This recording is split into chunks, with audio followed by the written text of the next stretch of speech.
overwhelmed the buyers. So some traders, I think, would mistakenly call this indecision.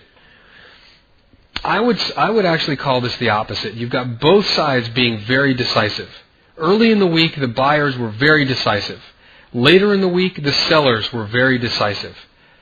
In the end, you can see that during the week, there were several trading opportunities.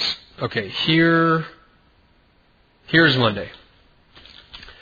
The market opens up on Monday, trades down, actually trades back up on Monday, trades down on Tuesday, back up on Tuesday, back down, back up. So intraday, you actually saw the market do this.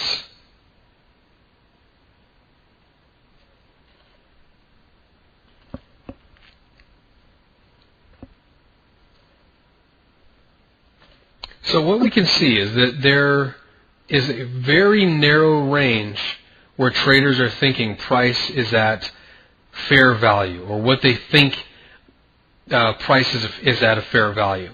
What this tells me is that you're in practical agreement, that the overall agreement among traders is that price is about right.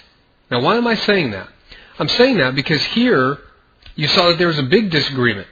And the disagreement was the pound is worth less.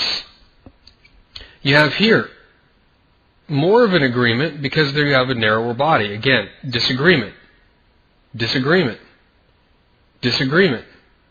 Traders are disagreeing on what the real price is for the pound. Here, you can see that for this week, this was about the agreed upon price. That's the area. This is an area where traders are saying, okay, well, the pound, it's about worth that.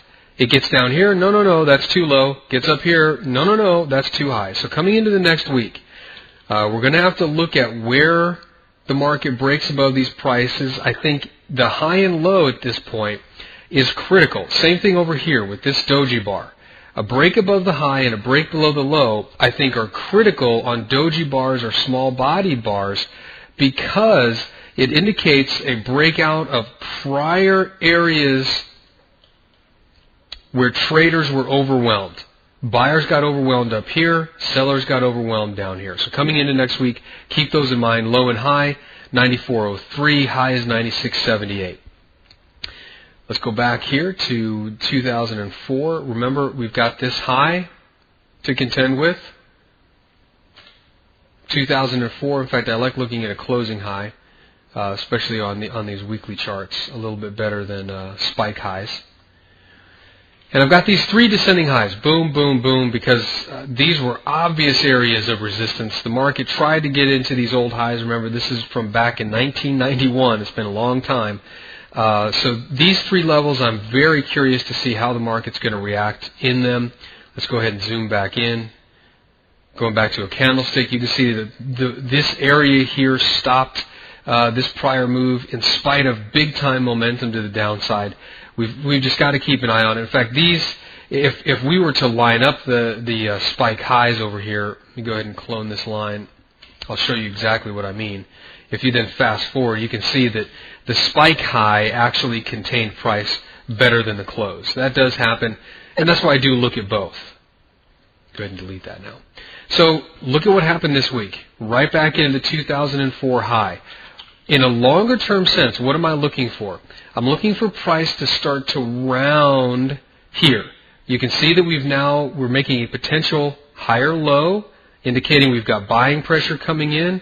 You can see that we're coming to some key Fibonacci levels. We'll go ahead and put some of those on. Back from this retracement up, you can see that the 382 level has been breached slightly, but it is holding. That's the most recent retracement. Whoops. The retracement from the October low, you can see price is just getting down to that 382 retracement. And I'll do one more. I don't want to confuse things too much. From this retracement here, you can see again it's about equal right here on the 382. Now, if we look at the much larger move, if we come back here to the move all the way from 2006, and we look at the yearly move, which would be from here would be the lows, and more precisely, if I do the low, let's see, that's There's January, first trading day in January to, there's a high of January. Let's look at where price is. You can see it's got a little bit more to go, 88.34. So we've got some reasons why the market may stop in this area, but we also have to be aware of this level here, and also I think this level here, the 618, I think is going to be a key level, especially since it lines up precisely with these lows. So there you have it. I've been going on far too long here. We're pushing 45 minutes. I'll go ahead and end this now. Remember, you want to keep the close settlement price for Friday in your mind for next week, and use it as a springboard to look for other patterns, and also be aware how the market trades around the high and low for this week, because I think those are going to be key breakout areas to the upside and downside.